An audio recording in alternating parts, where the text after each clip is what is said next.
Welcome to The Point of View. This is your favorite current affairs show on television. Here on The Point of View, we pick the right topics and we ask the relevant questions on the issues that matter to you. We are live tonight with an editorial on the biggest story in Ghana. President has directed the Minister of Finance to meet a team from the IMF to discuss economic bailout program. Tonight, we'll be asking ourselves a few questions. So, for how long has Ghana been going to the IMF? What should we expect between tomorrow, when the team starts engaging our team, and the end of the program? What has been the history of our IMF bailouts? Have they been successful? And what should we do to ensure this one is different? We'll bring you an editorial we've captioned, "Will the Anchor Hold?" Stay with us.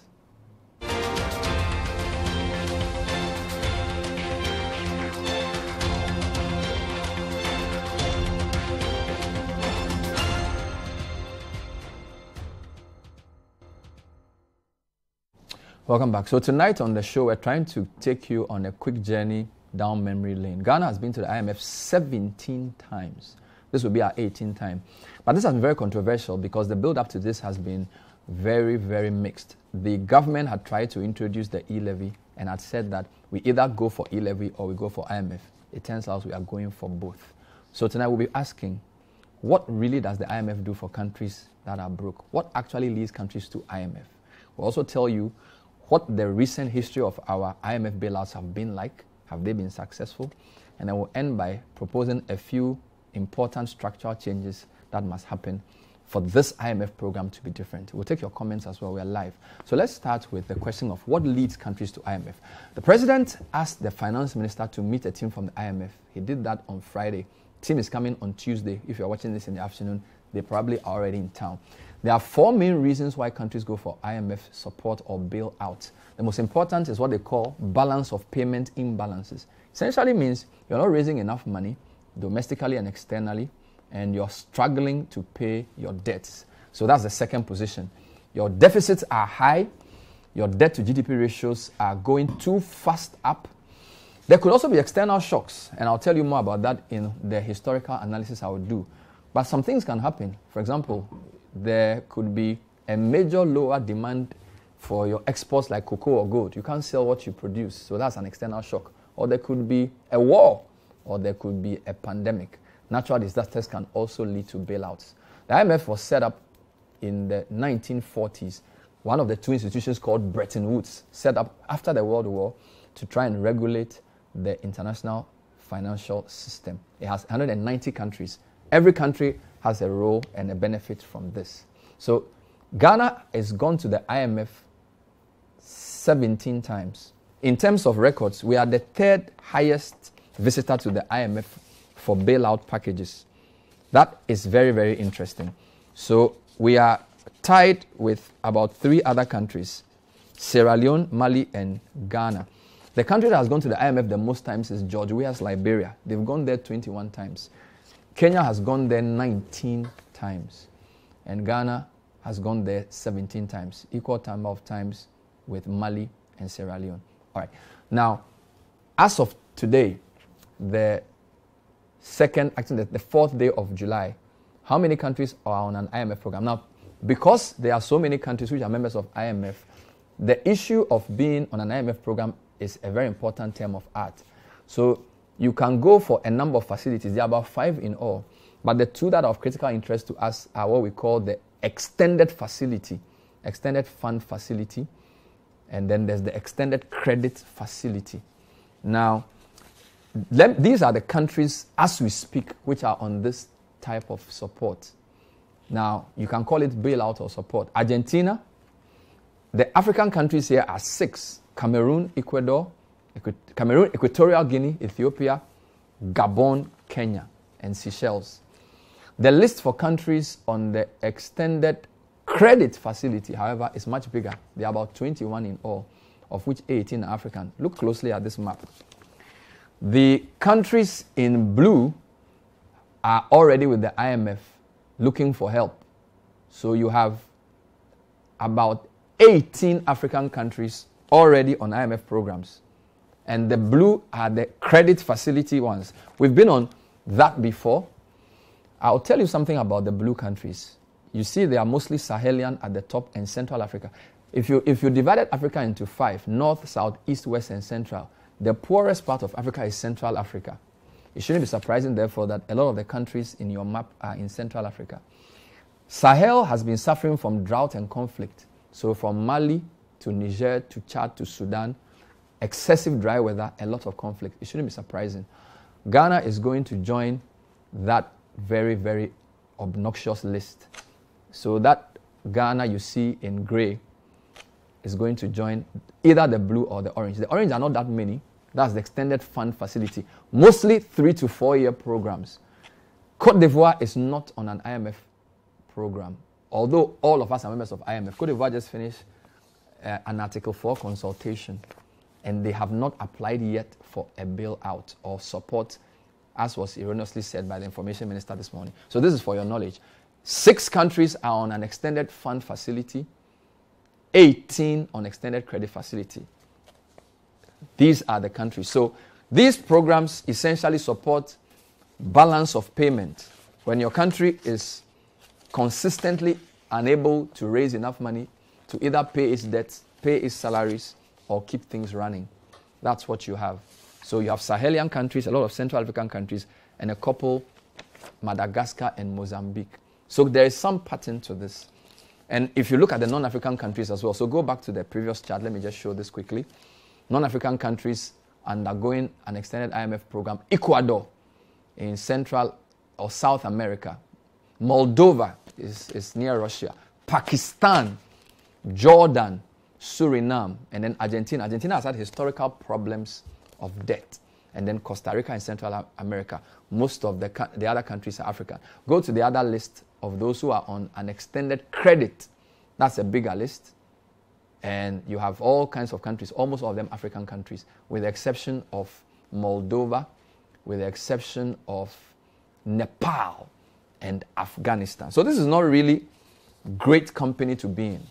This is not really great company to be in. So even though a lot of countries are struggling with what is called debt distress, in fact, out of the 70-something countries, 72 countries which are considered extremely poor, over 70% of those countries are at risk or already in debt distress. We'll talk about that later.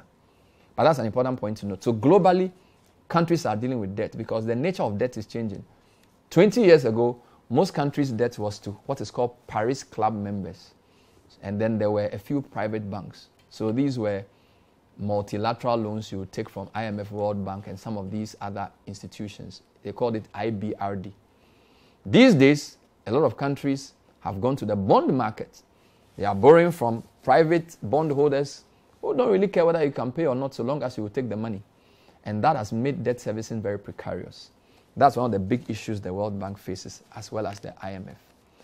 Let's come home to Ghana. So I've shown you the list of countries on an IMF support program of the kind that we usually go for, ECF or EFF, and mostly Sahelian, mostly Central African, much, much poorer countries than Ghana.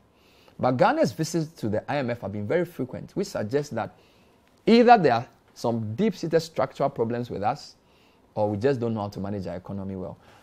Let's talk about how Ghana has been relating to the IMF. As I've said, we've been there 17 times already. Yes, and we are described as a medium debt-carrying country. Every member of the IMF is entitled to a certain amount of money. It's referred to as special drawing rights. Special drawing rights is a special currency which brings the 6 most important currencies in the world together and uses some equations to decide what it's worth. So the US dollar, the euro, the British pound, then there's the RMB of China, then there's the yen. These currencies are blended together and then they come up with a certain aggregate called SDR. And every country's entitlement to SDR is based on how much you contribute to the IMF and your economic standing. So let's look at how much Ghana has been getting from the IMF since we became a country. Look at that. From 1966, when Nkrumah was overthrown, all the way through 2015, when John Mahama was president. The 664 you see on top of the 2015 is the value of the amount of money we got from the IMF.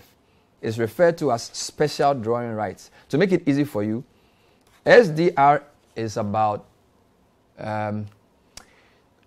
Okay, so maybe 1.24 of the US dollar will give you 1 SDR. So the 664 million SDR is approximately $950 million. So close to $1 billion. So the highest level of support, the most amount of money we've gotten from the IMF so far, has been just $1 billion in one sitting. And that was in the most recent program that ended in January 2019. The second highest amount we've received was the program before that, the 2009 program that ended in 2012. This was when Mills was president. $387 million special drawing rights, amounting to about $500 million, a little over $500 million. The third highest was in 1988. Guess who was Minister of Finance? Kwesi Botwe. The 80s was when Ghana's relationship with the IMF became very serious. In 1983, there was a famine in Ghana, what is called a drought. So look at the number of times, 83, 84, 86, 87, 80. So in the 80s, we went to the IMF 83, 84, 86, 87, 87 twice, 88. That's it. So 80s was very IMF dominated. People thought that with all those visits to the IMF, we wouldn't go back again. We've been there since. Although you can say the 80s was really the IMF decade. All right. Let me go to something else on Ghana.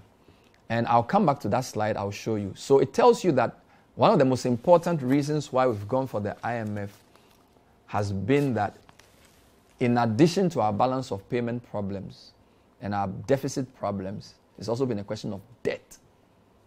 We owe a lot of money. We have a big penchant for borrowing. Our debt levels, using the debt to GDP calculation, have been on the ascendancy since records started. Look at this chart I'm going to show you. 2012, debt to GDP 36%. 2013, 43. 2014, 51. 2015, 2016, 2017, 2018. By 2019, we became much higher than the average for developing countries. Look at 2020, 78. Now we are well above 80. So there's something we economists call the trend. The trend tells a bigger story. So when politicians say, oh, it's COVID, it's Ukraine. Well, you've been borrowing and going up and up and up. And look at where you are now, 84%. Now, why has Ghana gone to IMF right now? Well, a couple of things have happened. Our currency has depreciated so much. Portfolio investors have tried to exit because we lent a lot of money to foreigners in cedis. We have to pay them in dollars. And so it's putting pressure on our currency. The rating agencies don't think government bonds are worth much. So we've been rated very poorly. That simply means that Ghana has been shut out of the international credit market. Essentially, they don't think you can pay your debts. Why? Your deficit is too high. Your debt to GDP is too high. You're not raising enough revenue. And they don't seem to see anything within your management to show that you can deal with that. So on one hand, new creditors won't lend you money. On another hand, your debt to GDP is well above the range for the developing countries. So you are in a difficult situation. You introduce the e-levy to say, we'll raise enough revenue. We don't want to go to the IMF. We'll raise our own revenue to pay our debts. Well, the e-levy didn't give you what you wanted. But you also oversold the e-levy. And even if you got all the money you will get from the e-levy, which is 6 billion cedis, it still will not be enough to pay your interest and your debts and pay all the salaries of people asking for more money. So you're basically broke. That's what's happened to Ghana. And because of that situation, you also don't have access to the capital markets. So what does that mean? The IMF becomes important for two reasons. They will give you some money to help shore up your dollars, maybe to help your currency stop falling, but also you may get access to the markets because the IMF is very predictable. When they come with a rigorous program, eventually some of your numbers will improve, and therefore they may lend you more money. But do we actually need more money now? I think that question has to be answered as we proceed. But I want to leave you with this sobering thought for the first few moments. And then I'll go into a quick history of Ghana's relationship with the IMF as far as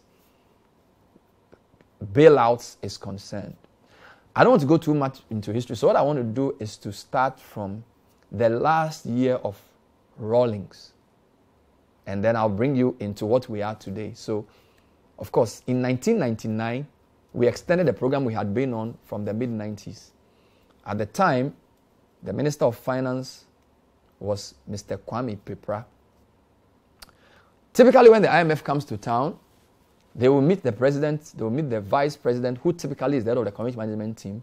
They will meet the man in charge of fiscal policy, is your Minister of Finance. And they will meet your man in charge of monetary policy, is the governor. In the 1999 case, they also met the Speaker of Parliament.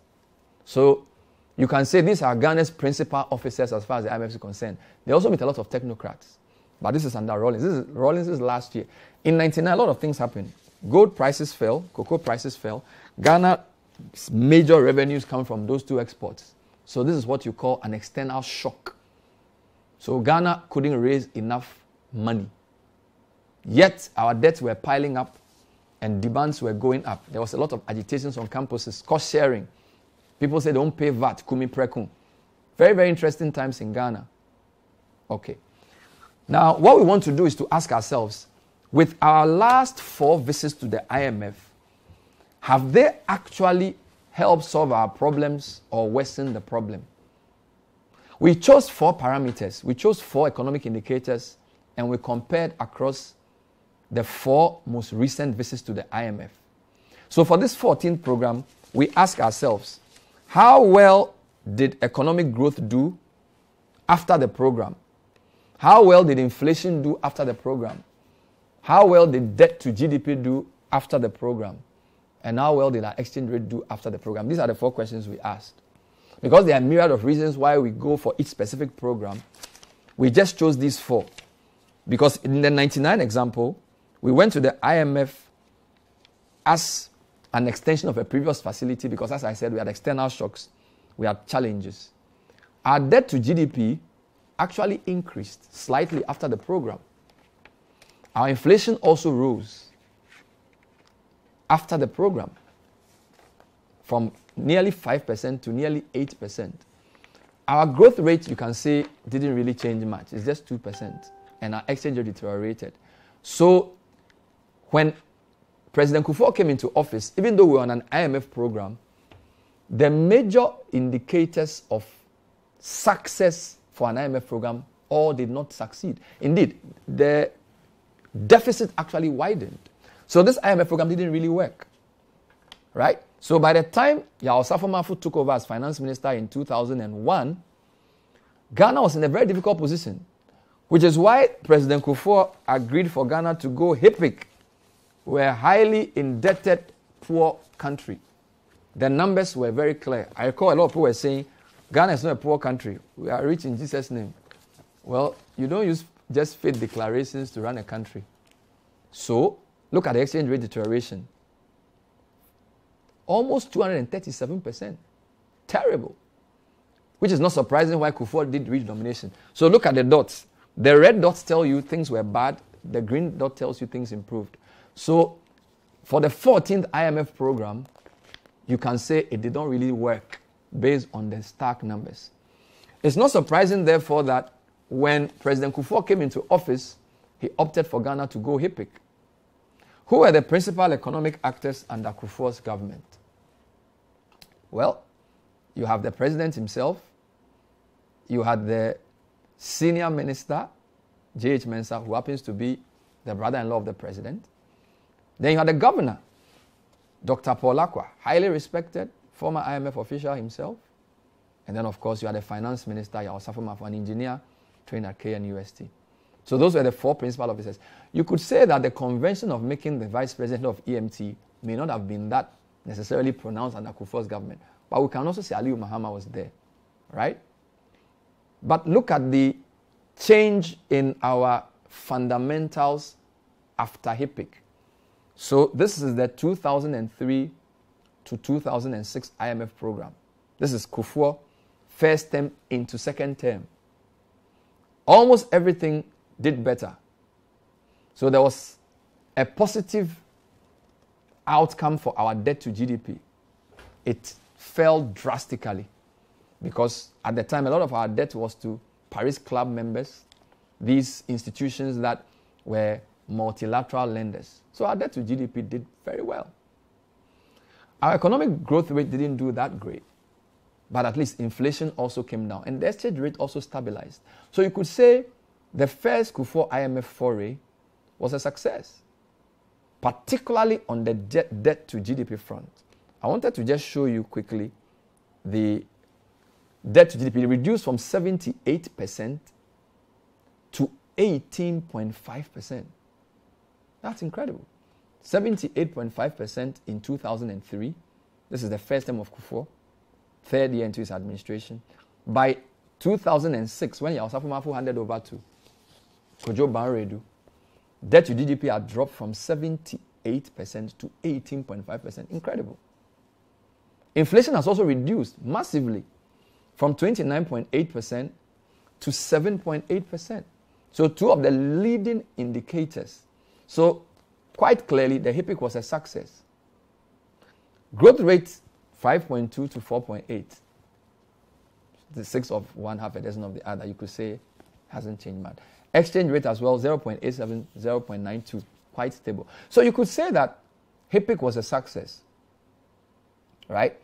HIPC was a success. I wish I could show you this. Maybe when I come back, I will. So the key thing about HIPC was, after the expanded HIPC program, the 2003 program was known as the Expanded or Enhanced Initiative for HIPC.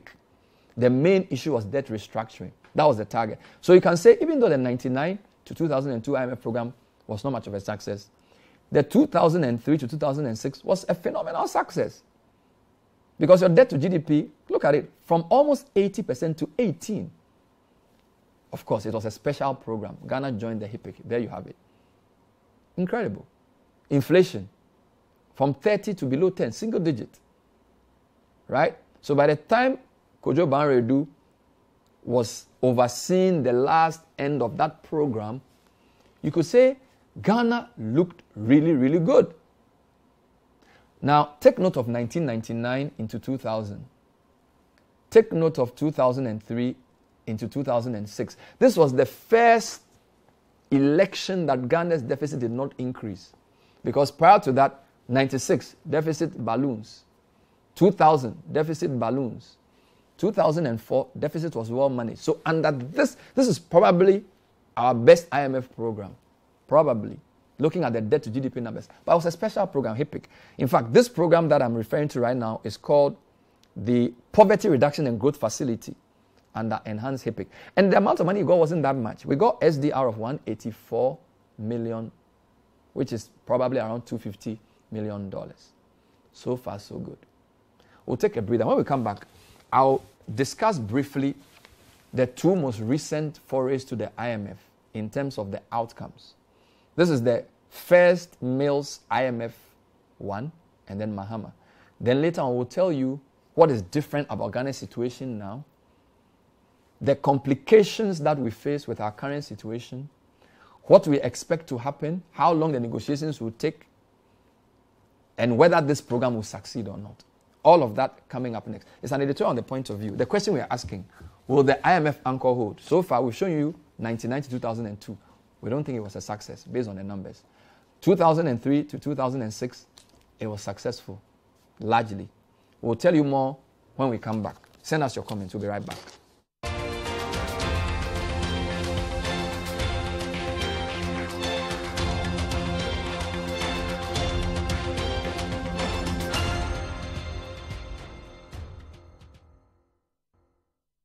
Welcome back. So tonight is an editorial on Ghana's latest engagement with the IMF. The president has asked the Minister of Finance, Ken Ofori-Atta, to meet the IMF to discuss a program. It's called a bailout. Some call it an IMF support program. This will be our 18th foray into the IMF. And we've been there 17 previous times. Now, we've shown you that in our past, in the 14th encounter with the IMF from 1999 to 2002, things weren't that successful. But in the 2003 to 2006, this is the enhanced HIPC one, things look really good. So our debt to GDP declined drastically. Inflation also came down very well. Growth suffered, but it was not that significant. Neither did the exchange rate depreciate that much, although this was the period of redenomination. Okay. Look at the 16th program now. This is 2009 when Mills took over from Kufuor to 2012. This is a very interesting program. So 2006 is successful. Ghana's deficit has come down. This is the first time since 2000, since 92 that we've not had overspending during an election. This is 2004. But look at what's happening in 2009. Things go out of kilter. The governor and the finance minister write to Dominique Strauss-Kahn, who is the managing director of the IMF, and they're basically saying that they are facing serious economic challenges. Don't forget there was a global financial crisis in 2008-2009. It was called the subprime mortgage crisis. I'll just read the first paragraph of the letter that the governor, Mr. Emisa Arthur, and the finance minister wrote to the IMF. So this letter was written in 2009, a few months after Mills comes into office. The letter was signed by Pakwesi Emisa Arthur and Dr. Kwabena Dufour. What does the letter say? Dear Mr. Strauss-Kahn, the government on assuming office in 2009 faced very serious economic challenges. The fiscal deficit in 2008 has risen to 14.5% of GDP. Wow! What happened in 2008? Excluding new domestic expenditure arrears of 4.2% of GDP. Efforts to address these imbalances were complicated by the spreading impact of the global financial crisis. So we overspent in the 2008 election, and then the global financial crisis came to worsen issues. So there's always a domestic cause, and then there's a foreign accelerator. So there's a domestic trigger, and there's a foreign accelerator, right? So domestically, we spent too much money for the 2008 election, and then the global financial crisis, this is Obama's presidency, exacerbated issues. Now, this is the letter. All those strong cocoa and gold exports partly insulated Ghana from the worst effects of the global recession. A shortfall in capital inflows exacerbated underlying balance of payment difficulties. See that word again? Balance of payment. The government requested financing from the IMF as well as a scaled-up support from other development partners. Goes on and on and on. Get to the end of the letter. Basically saying, we want you to come and help us. We are broke, we spend too much money, and we need help. Look at those who signed the letter. Governor Emisa Arthur, who would later become vice president, and then Finance Minister Dufour, who was governor in the 99 program. So who are the key actors in Ghana? This is the Mills presidency. So Mills is president, former vice president. Then you have Emisa Arthur as your governor. Dufour is your finance minister working for Mills. So Dufour is from governor to finance minister. And then you have a certain John Mahama as the vice president. So you could say when the IMF team came in, based on this letter, they met these four people. Was this program successful? Let's look at the numbers. So you have the first one, debt to GDP. It actually increased, 26 to 35. So, of course, this program wasn't based on debt per se. Inflation came down very well, from almost 20% to 7.8%. Look at the economic growth. Wow. Don't forget the main problem you are facing is what? You've spent too much money, you haven't raised enough revenue. But oil has come on stream. So look at your growth. 4.8 to 9.3 by end of program. 2011, we grew by 14%. So the average growth rate was on an upward trajectory. If we had kept this growth rate for the next 5 years, we would have been in good company. Exchange rate worsened. So every IMF program is not the same. The problem you are trying to solve decides which areas of emphasis do well. In the 2003 program, it was debt to GDP. You reduce it from 78 to 18.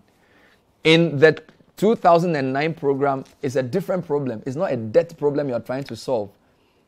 It's a growth problem.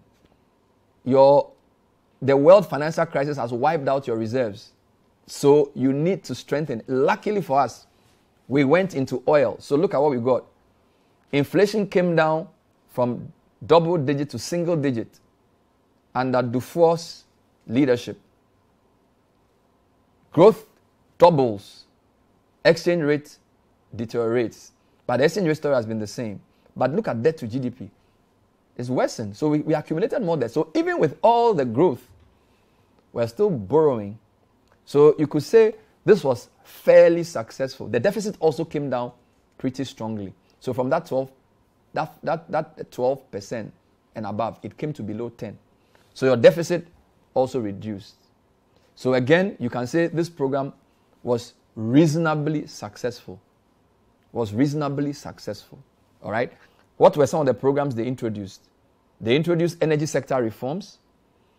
They came up with a new debt sustainability structure. The main focus was reducing the fiscal deficit. They also had something they called an exchange rate policy.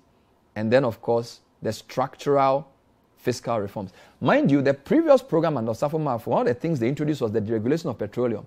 The very controversial deregulation, for which reason the government doesn't take responsibility for oil price increases, is what the IMF program in 2003 to 2006 introduced.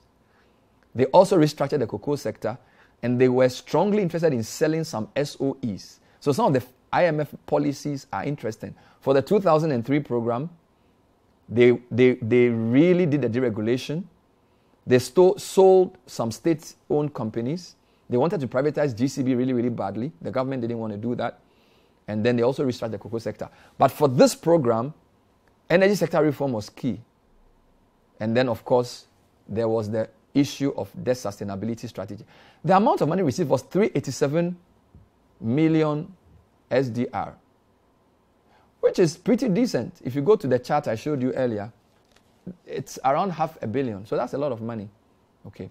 Now, let's come to, so first program, 99, didn't really work. 2003 worked very well.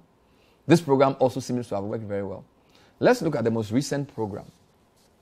This one is 2015. So this is the year before election, 2016. Who is the president? John Dramani Mahama. You notice people are coming twice. So Dufour has come in the picture twice. Emisata has come in the picture twice. Mahama has also come in the picture twice. So a lot of these guys have experience. So who is the president? 2015, John Mahama. Who is the vice president? Former governor, Emisata. Who is the finance minister? Seth Tekbe. All right? Who else is in that meeting? Kwesi Botwe. So he is the former finance minister. He was in this conversation because he was the chairman of NDPC. Who is the governor? His name is Dr. Kofi Wampa. So these are the principal officers. This was the Doomsaw IMF program. 2014 was the Doomsaw year. Doomsaw must stop. This was a difficult year. Citi depreciated a lot. This was Bawumia's crowning glory. He was really on a roll because this was 2014, 2015. Now, what were the main issues they were trying to solve? They called it large fiscal and external imbalances, slow growth, inflation, rising interest costs, power cuts, exchange rate depreciation, external shocks. How much money did the IMF give us? Almost $1 billion, 664 million SDR. What was the measures? Restore market confidence, revive our transformation agenda. Debt to GDP did not come down, it went up. But they managed to bring inflation down as well. So it seems as if for almost all these IMF programs, the central bank's role in managing inflation tends to work. The growth rate increased as well. It picked up. By the time the MPP are taking over, look at where we were with growth. 2019, not bad at all. But the currency had worsened. So this can be said to be mixed. Debt levels had risen. Exchange rate has continued to fall. But by the end of the program, and there was a possibility for extension, finance minister says we're not going to extend. That's when they did the Kenke party for the hat trick to just say, look, we've exited IMF successfully. Because not all IMF programs are exited well. This started under Tekpe, ended under Kenoforiata. Look at the growth rate. Decent. So this is when people is saying that, well, prior to COVID, the economy was not looking that bad. Even though debt was rising, they had brought inflation down. The growth rate was much better than Mahama's time, and the exchange rate was not that bad. But it kept climbing. So it's mixed, right? 2 green, 2 red. So it depends on how you want to look at it. But I want to show you the debt to GDP chart, because I think that's a very important chart because it tells a much bigger story. So yes, prior to COVID, things were not looking that bad. But look at the debt trajectory. 2016, 2017, 2018, 2019 is climbing, 2020, 2021. So the trajectory is climbing. Yes, it rose much higher in the COVID year. But look at that, 78%. I recall in 2016, when the debt to GDP was nearing 60, it was a lot of concern because once you get above 70, you are described as unsustainable. And as I've said, every IMF program is different. So even though in the 2015 to 2019 program, some things came out well, the debt was telling a story. Again, exchange rate. Go back to the previous slide. Look at the exchange rate prior to 3.7 cedis to the dollar. Right? This is 2015. 2019, 4.8. 3 years down the line, the exchange rate is close to 8. It's nearly doubled. So you see, you keep your eye on one thing, the other one keeps going. And the exchange rate and the debt have become the two biggest problems this government is facing.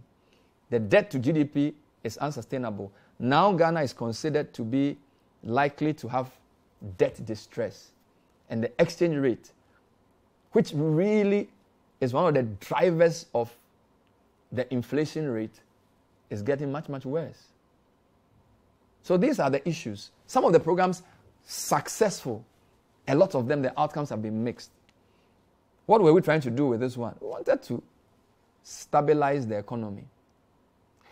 So now let me tell you what's going to happen now. So as we speak, Monday, the IMF team will arrive on Tuesday. When they come, what will they do? Who is actually coming? That's the first question. Who are they coming to meet? Who are they coming to meet? That's the second question. What will happen? How long will the negotiations take? And what possible policy recommendations will they have? And will they work? Those are the questions we'll deal with. I'll take a short break. I want to deal with those issues when I come back. Who is coming? Who are they coming to meet? What is going to happen to your income? What possible policies, what are some of the issues that they will raise? And will they work? We'll end with some recommendations. Stay with us. This is still the point of view. We are taking on a short history of our engagement with the IMF to give you a better understanding of what this actually means. Stay with us.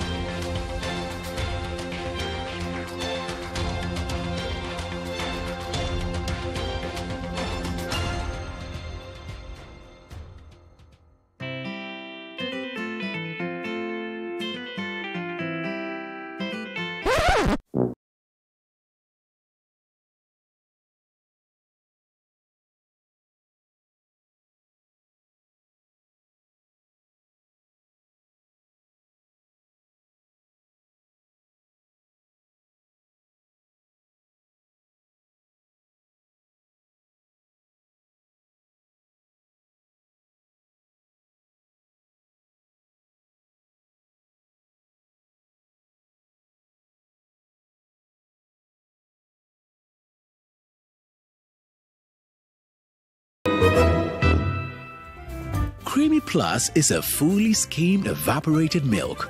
Creamy Plus is available in a shop near you. This message has been vetted and approved by the FDA.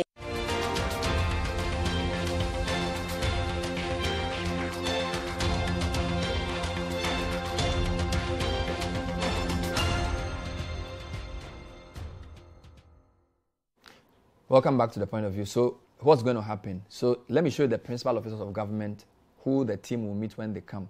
Of course, the Minister of Information said to us, the president is in charge of economic policy. He's going to be there. Vice President, we're not sure if he's fully interested in or in favor of some of the decisions. He's definitely going to be there. Finance Minister, Governor Addison, Senior Presidential Advisor, Osafo Mafo. This is his second iteration. Don't forget, he was the Finance Minister under Kufuor term 1. Who's coming from the IMF? They typically bring a chief economist, one of their lead economists from the IMF. It's called the mission chief. You come with 3 or 4 economists. One will be focused on the real sector. One will be on the financial sector, depending on what issues you are solving. One will be on the balance of payments. So about 3 or 4 economists. The resident rep, Tuna Mama, will be part of the team, and then there will be assistants. Now, what's going to happen? It's going to be a long process. Let me give you an example. For the 2015 program, the most recent program, the IMF met our team 4 times before they came up with a program. They met in September 2014. They met in October 2014, November 2014, February 2015, and then April. So even though the intention to go to IMF was September 2014, the program took off in April 2015. How many months is that? September, October, November, January, February, March, April, 7 months. If we are assuming that this is the same approach, they are coming on 5th July. We probably will finish the negotiations by Christmas. So the program may start probably January. So this is not an immediate thing. First thing they do is to validate the data. You say you have, this is your information about your economy, this is your debt. IMF will say, let's compare notes. We want to be sure we are dealing with the same issue. They may have to look at your deficit. You may have calculated your deficit without the financial sector resolution. They may say you should add it. They may want to audit your COVID expenditures. Full disclosure has to occur. There will be at least 4 meetings. They will go back and forth. They will definitely do a debt sustainability analysis, because now your major problem is debt. So the character of this new IMF program is a debt issue. Now, there is some commentary that if we had gone to the IMF earlier, we may not have had to do debt restructuring, because at the time, our debt outlook looked good. But this team coming will definitely do a debt sustainability analysis, because our debt position has worsened. We haven't raised enough money to pay our debts, and we can't borrow. We don't have good credit. Our Eurobond yields are over 20%. This debt sustainability analysis may lead to a debt restructuring. What's the debt restructuring? Debt restructuring means if government owes, both domestic and foreign, they may not have to pay. So for example, if there's a major debt restructuring, on the domestic front, if a bank has lent money to the government and we are going through debt restructuring, they may not pay. So a debt restructuring doesn't necessarily bode well for people who have lent to government. And a lot of our banks have lent money to the government. So that's a very red flag. Second one, your foreign debt as well. The mix is very weird. In the past, your debt was to more responsible institutions. Now you owe the bond market. So a debt restructuring program is more complicated than simply a normal IMF program, right? So that's the next thing we should expect. Based on the outcome of the debt sustainability analysis, we may actually go into a debt restructuring, which is not a pleasant thing. We pray that doesn't happen, but it depends on what the DSI comes up with. The other thing we should expect, flagship programs will be touched, because you can't balance your books. I'm not saying they'll cancel free SHS, but they'll certainly have something to say about it. They'll look into IPEP, all the things we said we're doing in our Ministry of Special Initiatives. They'll make sure the numbers are validated. Our prediction is that e-levy will not go, because I've never seen the IMF say remove a tax. Never. E-levy will stay. Today, teachers were asking for COLA. TUC is asking for COLA. Expect more socio-economic stress. Expect more socio-economic stress. Now, what further complicates our negotiations is the posture of the Minister of Finance. He says the IMF program is not good for us. He said it many times. So this is going to further complicate our negotiations. We don't know if it will make the negotiations longer. Don't forget, I told you in 2015, negotiations started September 2014, program started April 2015, almost 7 months. Second thing, the reason we went for IMF was that we wanted market access. But if you look at the numbers, the market access may not be enough. Already, we are looking for 1.5 billion from 2 syndicated loans and a few. The amount we are paying for that is very, very high. So there's a possibility of debt restructuring, and a debt restructuring program is more painful. The other complication is election 2024. Typically, we overspend in election years. Apart from 2004, every election year we overspent.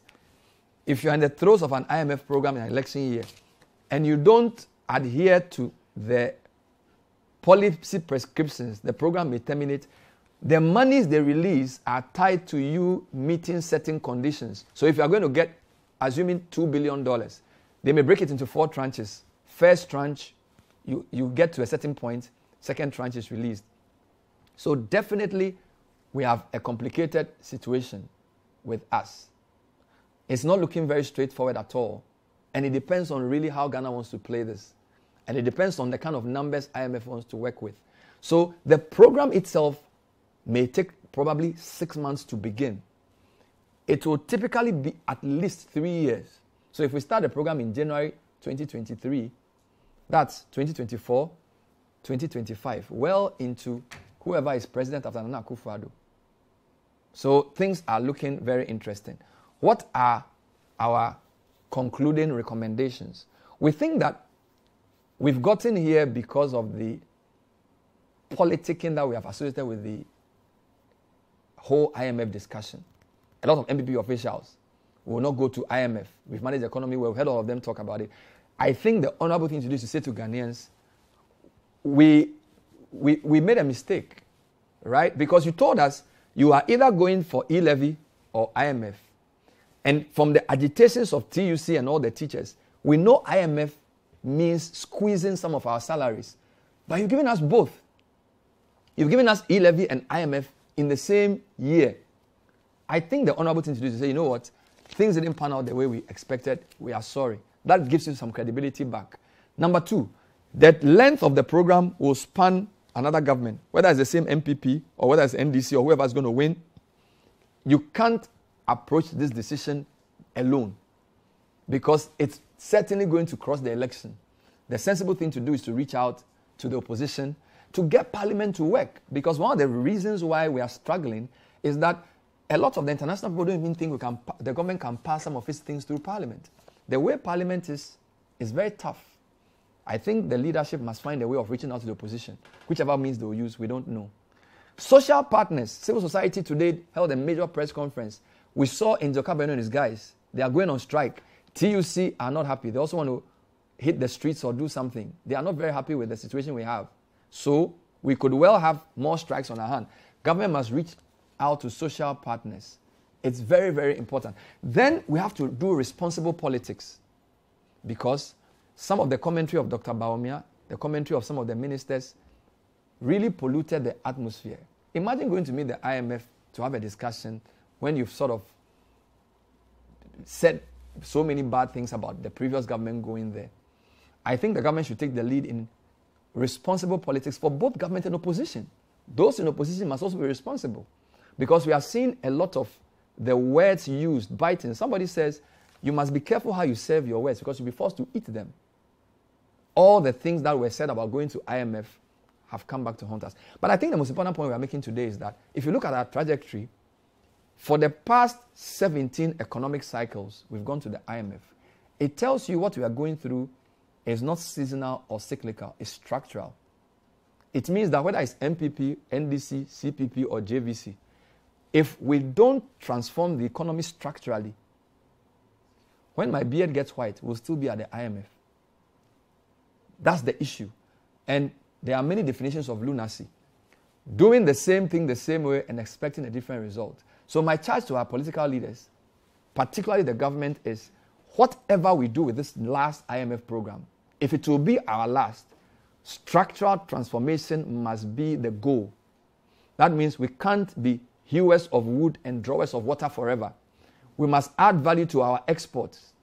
We must stop our excessive borrowing and excessive dependence on foreign imported goods.